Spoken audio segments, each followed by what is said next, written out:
I heard you got the fever for the flavor. It's the flavor. It's the flavor.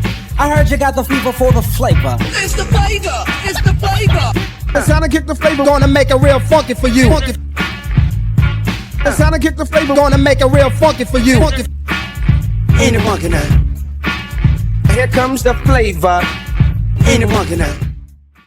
Hey everyone, it's Jason Bennett from Comics Bodega and the Funky Flavor Podcast, and I have a special interview today, a little bit different than the Kickstarter spotlights we've been doing recently. It's a spotlight on a brand new series that came out from Mad Cave Studios called Babylon Cove.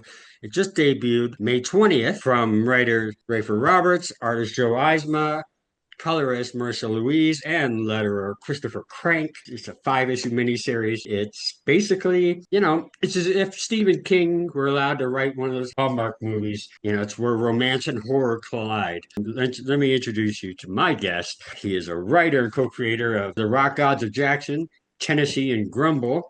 He's also written Plastic Farm. He's done stuff like Modern Fantasy. Oh, yeah. Archer and Armstrong, or The Adventures of Archer and Armstrong, still my favorite. Well, there's a maxi series, which is great, but the funniest Archer and Armstrong I've ever seen. Harbinger Renegade. I even have the Massacre storyline you did. And, oh, no. no, this one hasn't even been opened. Cover B from Giuseppe Camicoli. That was book 1 of, so I think it was Harbinger 5. Yep. But, and he's the man who gave us Gup Gup. So here is writer and cover artist Rafer Plastic Farm Roberts. Welcome, Rafer. It's good to be here and going over all my greatest hits. Good to and some of my greatest misses. We're trying. We're trying. Joining him is his artist and co-creator. He's the Eisner-nominated New York Times best-selling artist and co-creator of stuff like, what do we got here? Morning Glories. Got some of the trades. Little flashbacks if you want to. Beautiful. Yes. Single issues. He also worked on the series Faith at Valiant, Jody Hauser, Quantum and Woody, when they took over for Kibble Smith and Cano. He's also worked at Archie Comics with Archie, Riverdale, and Jughead the Hunger. And recently, the other half at Ignition Press.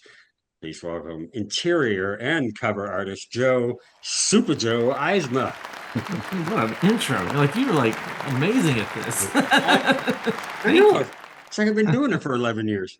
It's like this is how they introduce James Brown when he comes out on stage. I'm always working to evolve. And yeah, I know Rafer, we had the interview for Modern Fantasy with you and Kristen.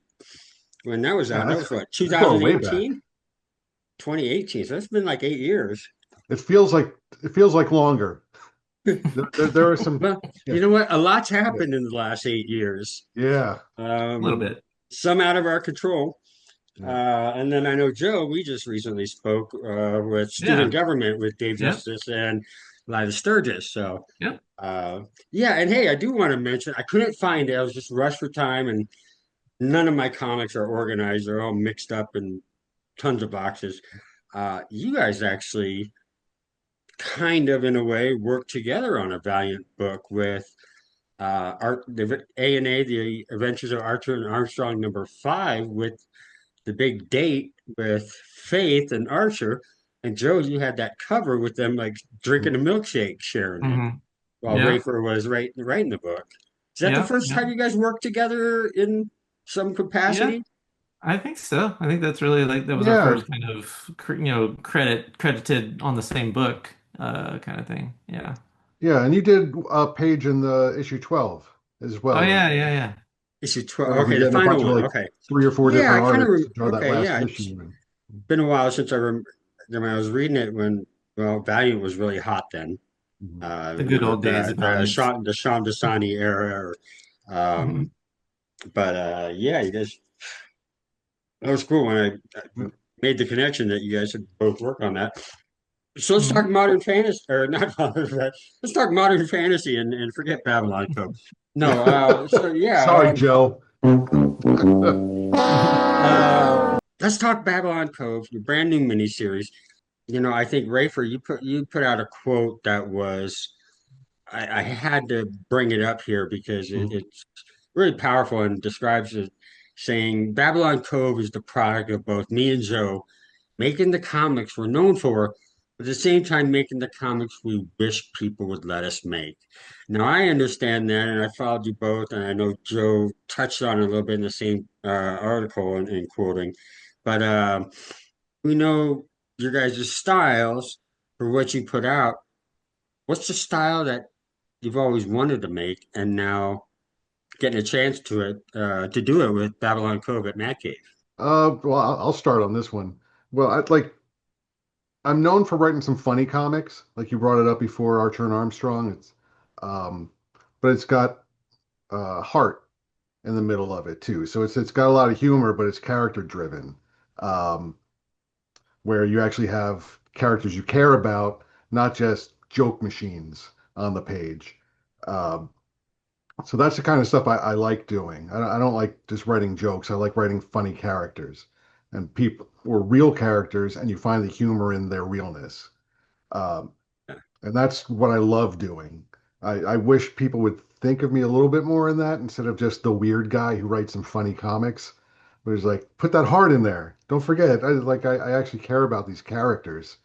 Yeah, Um, like Modern Fantasy was the same way. Rock Odds is the same way. Babylon Cove is 100% that way because I want you to be able to care about these characters, at least understand where they're coming from, and therein is the humor, and right, also in this case the horror. And getting to work with Joe, the way I like making comics is making comics with friends. It's the best. It's like when you're back in like middle school and you're just laying around your living room with your friends and just drawing comics and just like making each having other fun together. laugh or telling, hey man, you should draw this. And then it's the goofiest stuff. It's it's the way the best comics are made. It's not through editorial telling you, hey, this is our big crossover.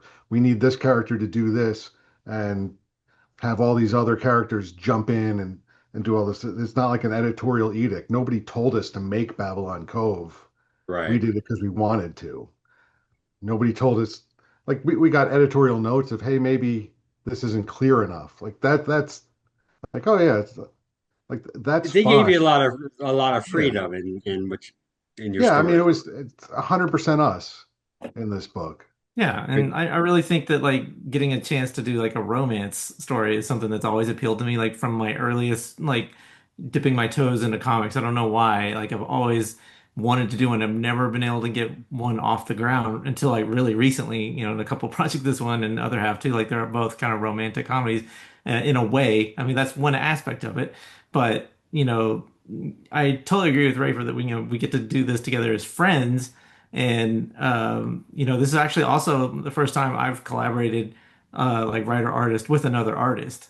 And Rafer is an amazing artist, and like the fact that I think he kind of sympathized with my plight sometimes as the sequential artist, or maybe he can kind of like finally I can like boss the artist around. Um, but it was just so nice because a lot of pretty much most of the creature designs and all that stuff that was all Rafer. Those were his designs, and I was totally fine with letting him run with that because like that's like he had this in his brain what he wanted. And I'm like, perfect, let's go with it. And he kind of we kind of picked our lanes. Let me kind of focus more on the human characters, and he kind of brought in kind of the really horror stuff and like the some of the totems and stuff like that are in the book. And yeah, it was just so nice to have that kind of it was a really full artistic collaboration. Now the artistic vision or that Rafer may have or may have had when working with it. Did Rafer, did you include that in the script? I mean, because that seems like an added bonus. I've seen, they give the script to the artist figures out back and forth and stuff like that. But you guys working so close, plus with having that visual sense of what you're, maybe for certain scenes or characters. How did that get interwoven into what sounds like a great working relationship? Well, I think what you're asking is like if I gave Joe any like page breakdowns or any thumbnails or anything, and I don't do that. Okay. Because as an artist, if I get a script, I don't want that. Like, I Okay. don't want some writer going that far and telling me what to draw. At that point, just I would draw it myself if I was going. Plus, it's like to me that's extra work. Um, Okay. I don't even really direct camera angles, or I focus on um, action and emotion. What is happening in a panel? Why is it happening? Okay. So it's really to give and really it's a story that I'm telling to the artist. Like I'm telling Joe a story, trying to make him entertained so that he can draw a story that makes everybody else entertained. So it's like a telephone game. Uh, the most I'll do, like Joe said, I'll draw some monsters because I really just wanted to draw some monsters, and it was just when it comes to that, it's easier just to draw the monster than to describe the monster, and that's really the only reason I did that. Okay. It's just like Yeah. it's a crab monster. It's like I'm just going to draw this thing. I'll show you what I mean. It's just easier that way. Um, Yeah, I can see I, that. yeah, so I think that's about as far as I go. But I really want the artist to have fun. I don't want artists to feel like they're handcuffed to a certain thing. Um, I've worked with some artists who are very uh, stringent, or they adhere very, very closely to the stuff that I write, and it works out fine. I've had artists, you brought up A&A, Dave LaFuente, who drew the first four issues, barely followed my scripts in terms of any sort of paneling or stuff. So, Really? and it worked out great too. That's a different form of collaboration where it's like I'm telling the artist a fun story and they get to go out and tell it the best way they can do it. That's what I like doing. Um, and of course, I'm not Alan Moore. My scripts are a bit dense, but I try to keep it to a page for a page. Um, but some of my panel description I think probably got a little long of just filled with jokes.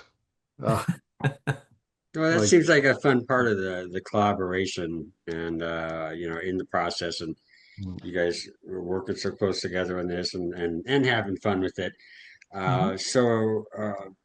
Kind of let people know Babylon Cove, it's about this girl that returns back to her hometown because of a funeral and she gets kind of caught up in runs into some people that she used to know back in the day in high school and she really seems traumatized by that past. I don't know if that's a fair assessment, but there's some times where she just yeah, what the town did to her and like it wasn't me, it was them and and uh so yeah, can you give us a little bit more backstory on your main character, Heather Hutchins?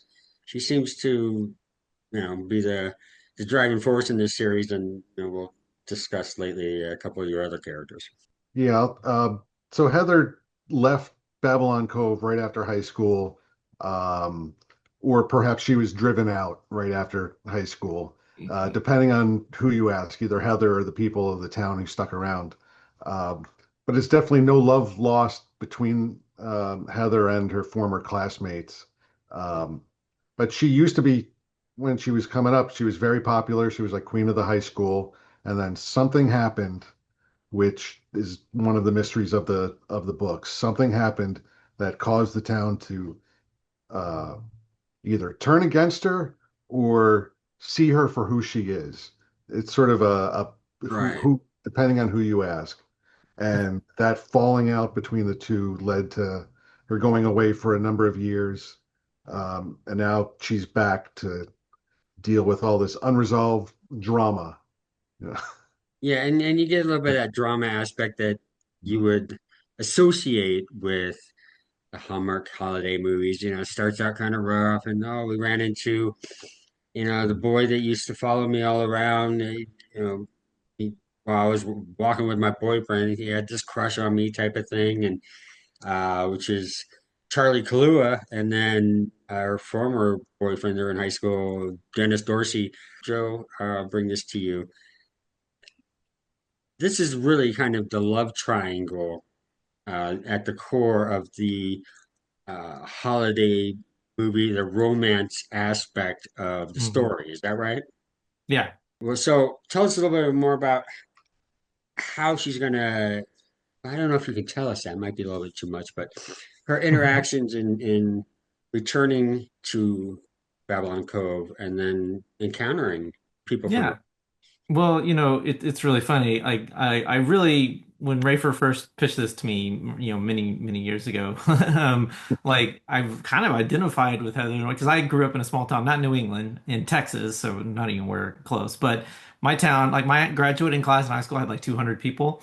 And I got the hell out of there as soon as I could, and I felt like a pariah coming back sometimes, because my parents still live there, but. And it's weird reconnecting with people that were like such a prominent part of your life.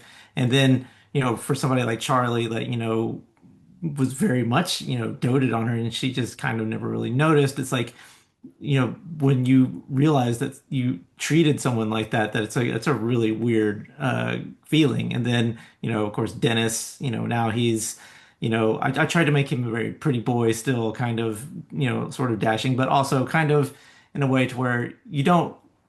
There's a really fine balance. I didn't want you to loathe him straight out, but I also wanted you to kind of be like, ugh, this guy, because I wanted you to feel kind of what Heather feels. So it's, Well, and he it's was all elected mayor, so there's a yeah. little bit. I mean, that's kind of a big deal. Right, right. And I think that's it's a testament too to just how well crafted this story is that Rafer just nailed all these tropes, all the tonality of all this stuff. Like and it's not one of those things where we do a comic with the express thing of wanting to adapt it, but like going back and revisiting this, like, man, this would be such a great like horror movie or just a great movie in general, just the way it's all structured. Yeah. And I feel like the way we fleshed out the characters and their relationships, I mean, if anyone wants to adapt it, like we will be totally happy to let them do it. Right, right. And it's funny, you brought up something that I actually wrote in my notes. I was going to say, is it sad that I could relate with Heather? Because one Hmm. of when she's having the internal dialogue all throughout, kind of uh, part voice of reason, but part, showing her flaws.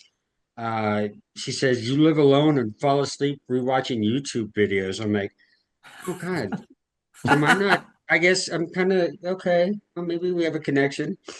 So yeah, like we mentioned, Babylon Cove #1 just released on Wednesday, May 20th. The next issue drops on July 1st. How's the response been? I know it's only been a couple of days. We're recording here on Friday the 22nd. How's the response been on online or from Mad Cave, from fans? We've got some really great posts and reviews. I'm just so happy. I was like, it's one of those things. Every time you release a book, it's like you kind of do wait and see what the reaction is going to be. But this one, I was just so tickled. I was like, man, this is so nice. I'm so glad people are connecting with this because, again, I'm going to totally, you know, inflate Rafer's ego, but this story is just it's such a neat little concept. And I'm just so glad that people are finally able to read it and like really see like this really cool idea that he developed it and we developed together. And I also do need to shout out the Mad Cave team. They're on it. Like they sent us a big email of all these things that they're doing and where they're doing some outreach and promotion. And it's so rare a lot of times for publishers to do stuff like that. And we're so grateful. And the response has been, I mean, like it's been real good. I've been very pleased. It's a pleasant surprise. Oh, that's great. I love to hear that. Yeah, agreed. Like there's oftentimes I'll put out a new comic and it's just crickets. Like Mhm. I don't generally have people go, I hate this comic. It's more of the, oh, that came out. It's for like it's worse than that. I'd rather people would hate it. At least they would have, At that least you're means they talking bought it. about it. Yeah, you know. Um, but this, it's great. It's like getting to see like a bunch of stores put it on their uh suggested reading for the week. Oh, Uh, nice. yeah, so it's been really nice for that. Got decent retailer support. Um, I hope the fans are reading it, and the stuff that you said about Heather connecting with the character. That I'm just tickled by that. And And it's nice that you have a yeah, kind of a smaller cast. You don't have yeah, 8 or 9 characters where I mean, you only have 5 issues, but Yeah. sometimes that happens, and there's not enough time for everyone. You're just trying to figure out who these characters are, and this first issue sets it really well. And I know issue 2 looks like it's going to I think that's going to there's enough, grow. yeah, there's enough tertiary characters in there because the monster needs somebody to eat. That's not the main characters right away. So they'll, And this is what are they called? Karthon. Red shirts. There's a healthy cast of red shirts in the background as well. Um, and to inflate Joe's ego a bit, uh, I'm happy that people get to see Joe stretch his legs a little bit here and do the romance comic, um, Aw. as well as the horror as well. Like there's stuff that you don't really do so much. Like I don't know, do people think of you as that Archie artist or something sometimes? They do. I mean, I've done the Jughead the Hunger and the Vampironica stuff, but like there, we got to do some gore there, but nothing like what we do on this book. And Yeah. so that's been fun. Like there's stuff here that I'm like, I cannot believe I'm drawing this. And I know we talked to one guy who said that like the final scene of the book just like made him ill because of the one scene that one of the characters does, and I'm like. Well, I'm sorry, but it also makes me glad that like we pull off this really disgusting, gory scene. I'm like, man, that's. I'm sorry it made you ill, but like I'm so glad that that happened. Yeah, Yeah, and we're doing our and job that's right. Yeah. yeah, and Yeah. and having such a great response like that for something that you're excited to put together. That's the two of you. You both love what you do. You have the full creative control to to tell this story and to you know illustrate and visualize it. And like you said with Mad Cave, I mean, they've been a force to reckon with for the last, fuck, I don't know, at least 5 years. That he's just been pounding out, getting new stuff, picking up new imprints, and it's just amazing that they keep going. And they're still, like you mentioned, promoting creators and titles really well too.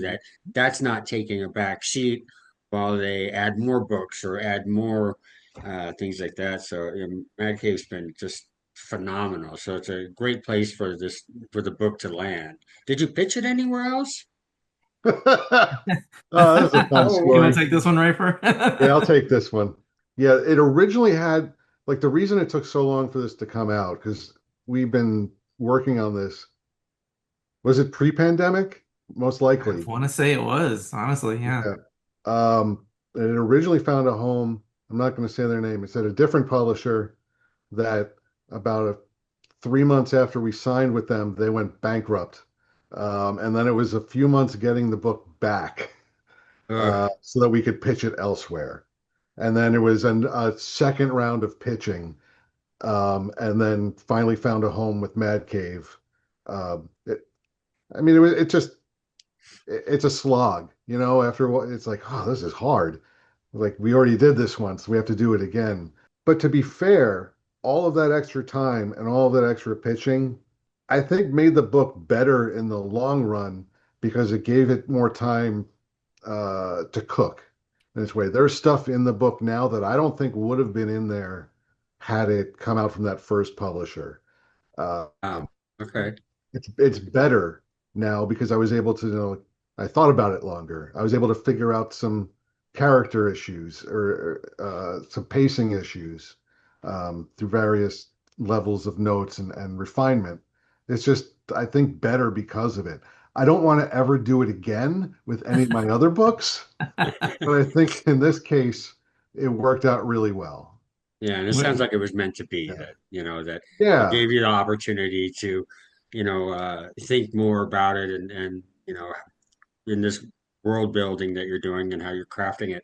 And then obviously deserved a home at Mad Cave. So that's just Yeah. wonderful. Hey, and I do want to mention, you had mentioned a demon. We haven't really discussed this. This is Karthon, and this is the demon that wants to eat everyone. Pretty Yep. much.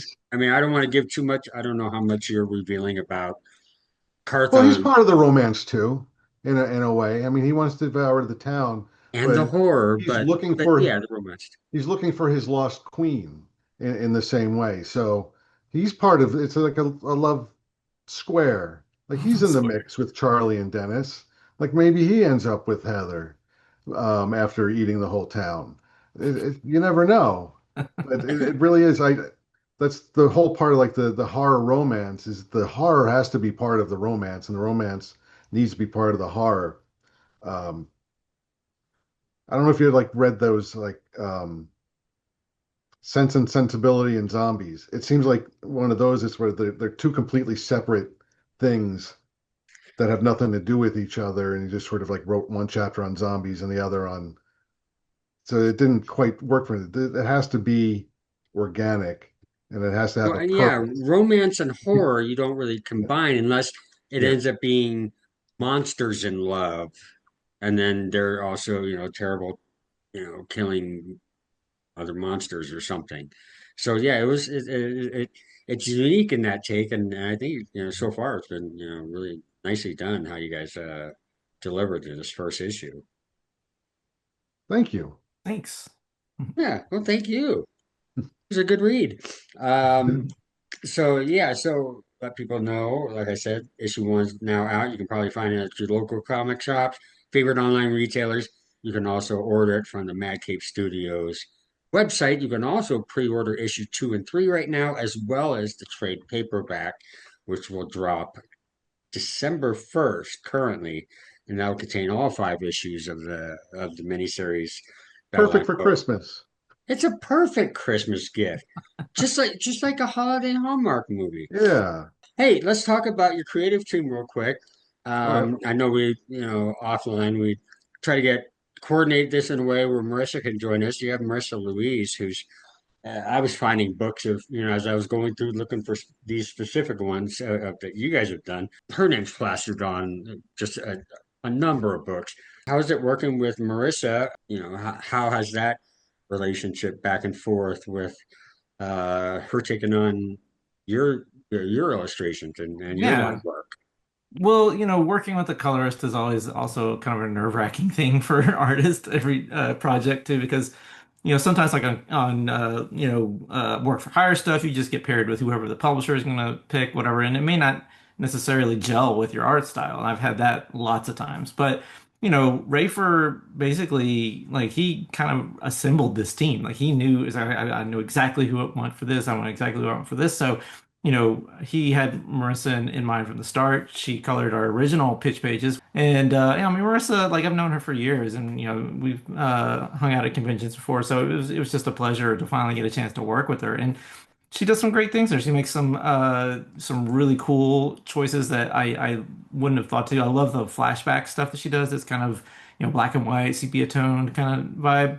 And she gave the book kind of like this almost unsettling palette in certain scenes that I thought was really a nice touch for this story. Nice, nice. And Rayford, Joe saying that you kind of crafted this team. Does that include Christopher Crank or Crank? Yeah. Um, Yeah. with the exclamation. I'm not going to scream any louder than that, but I met Crank when we were doing Grumble. Mike Norton is they're like best friends.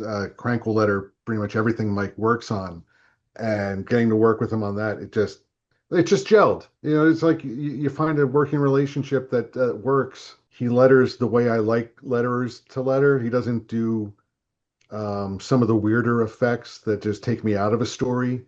That he's classic. He doesn't do. I don't want to put anybody on the spot on this, but there's certain lettering effects where like the lettering is huge and then the balloon is tiny and like the lettering is all out of the balloon. It's like that just drives me nuts. Crank doesn't do that. I don't have to tell him not to do it. He just doesn't do it. And he knows where to put the letters. He knows how to draw the eye. And there's some weird stuff that goes on in Babylon Cove with the way the dialogue and the narration and even editorial notes have to flow properly in order for the book to read correct. And thank God for Joe for recognizing that too, for leaving the space on a lot of panels. Because I've also worked with artists who don't leave any room for the dialogue. It's a lesson And I yeah, you had a learned. really yeah, good eye for it because it all fit perfect without feeling like there was too much room or too little. yeah, Um, especially with all the captions for the narration from yeah, you know uh, her talking in her head, just kind of, hey, calm down, relax, or hey, you're not cool.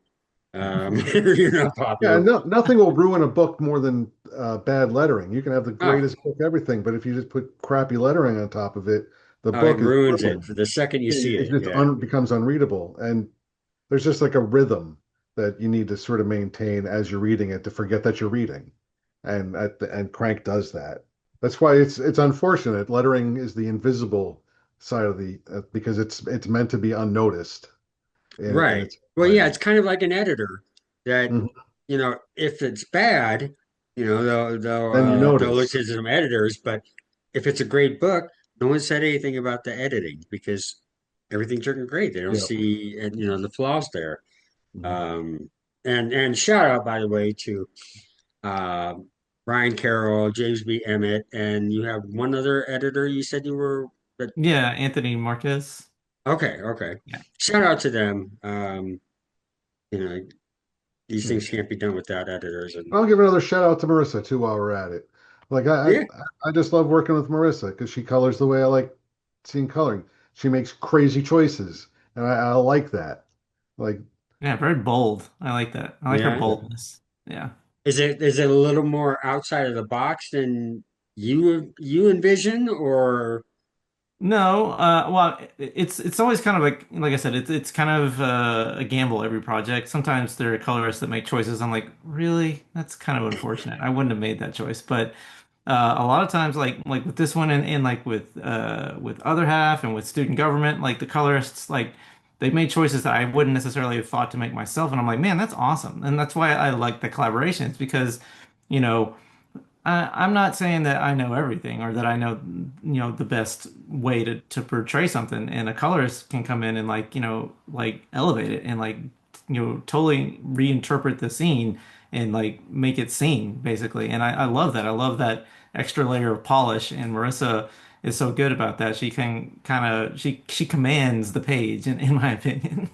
yeah, and it helps capture the look of these primary characters to hmm to really flesh them out and make them very recognizable and memorable. So already in the first issue, so it'll carry on into issues 2 through 5. hmm Like I said, issue 2 dropped July 1st. Uh, you have anything going on between then with any appearances, either conventions or signings or anything like that? Any promotion for Babylon Cove? yeah, I'll be at Four Color Fantasies in Oh, Winchester, Virginia, on the 30th. okay, And I'll be at the Three Rivers Comic Con in Pittsburgh. I think that's June 6th and 7th. If that's a okay. Saturday and Sunday, it's the 6th and 7th. 6, 7. Look at me. Oh Look God. at 6, 7. What I about don't you, have Joe? any signing set up for this. I just I actually am going overseas next week for a show in Austria and one in Germany, but I'm not bringing any of my books because they don't buy books in English there. So they only want books translated Ah, into German over there. So I have one book that I'm promoting. It's one that I've done a few years ago, but yeah, I'll be at San Diego this year and New York and I'm going to bring all my books with me. So I'm hoping to see lots of Babylon Cove fans at those shows. and Mad Cave's real good, especially like I remember from San Diego for a hmm number of years now at San Diego that they're good with getting creators together, the collaborators, probably see if Marissa can join in and you guys Yeah. three either have a panel or you'll have this big signing and a big promotion for it. So they're really great about that. So hmm um, definitely. And I can't recommend this book enough. I mean, this is already issue 1. It just came out. And I love it. But I've always been, well, I mean, see, I'm a fan of Rafer and Joe's a little Oh, bit. Uh, but yeah, the storytelling is brilliant so far. Great. It's not just a funny ha ha all the way through, just jokes, but the the humor that's injected into it is sharp and well done and enjoyable. And then Joe's illustrations, it always knocks it out of the park. oh, And thank you. just just beautiful to look at. So it's nice getting these two minds together and collaborating. And again, yeah, thanks to Marissa and Crank for joining them on that and making this thing so well-rounded and just a beautiful book. So go out, buy Babylon Cove, 5-issue miniseries. The first issue is out now. You can get it. You can get it at Mad Cave Studios website and local comic shop, and you can pre-order issue 2 or 3 from their website and your local comic shop for the July 1st date for issue 2's release. Head in there, pick up Babylon Cove 1, and then tell them hold number 2 for you. They'll sit one behind the counter on Wednesday. Your name on it. So, it's trust me, it'll be worth it. And I think issue 2 is really going to ramp things up a little bit, and I can't wait till it sounds like we're really heading for something pretty big here in 3 and 4. Yeah, well, I can't wait to see it, and yeah, kudos, guys. Just brilliant book, and that's why I reached out. That I wanted to know more, and I wanted to hear from you guys and your experience about this. So, yeah, thank you so much for putting this out and taking the time to speak with me today. And yeah, Thanks for having us. definitely, yeah. Everyone, go out and buy Babylon Cove. Shout out to Mad Cave Studios. Joe, have a safe trip. Have a bunch of fun on the East Coast there, Rafer, with The alternating Baltimore. summer and winter weather that we've been having. Oh, no, I hear you. Yeah. Thanks so much, guys. Yep. Thank you. And I really encourage everyone to go get Babylon Cove and see what it's all about. It's great fun so far, and you could definitely expect it only to get better over the upcoming issues. So thanks again to my guests, Rafer Roberts, Joe Eisma, and we will see you on the next episode. Thanks, guys. Thanks. Thank you. Special thanks to Rafer Roberts and Joe Eisma for taking the time to talk with us and telling us more about Babylon Cove. Be sure to follow them all online. Rafer Roberts can be followed at Plastic Farm on IG, Blue Sky, and plasticfarm.com on the web, and at Rafer.Roberts on Facebook. You can follow Joe Eisma at Super Joe, SUPAJOE, on Facebook, Instagram, Blue Sky, and superjoe.com. Also, check out more from the good folks over at Mad Cave Studios. Follow them on Facebook, Instagram at Mad Cave Studios, on Blue Sky at madcavestudios.com, YouTube at Mad Cave Studios, and you can find them on the web at madcavestudios.com. And heck, give me a follow. You can follow me at TahoeJBennett on Facebook, Instagram, Blue Sky, and YouTube. And that's the actual YouTube channel that we use here at the Comics Bodega and the Funky Flavor Podcast. You can also follow the Funky Flavor Podcast online on IG and Blue Sky at The Funky Flavor. And follow Comics Bodega online on Facebook, Instagram, and Blue Sky at Comics Bodega. And of course, our home on the internet at comicsbodega.com. Thanks so much for listening. I hope you enjoyed the show. Stay tuned for more. Subscribe so you'll know when the next podcast comes out. Got some great stuff lined up, so keep watching.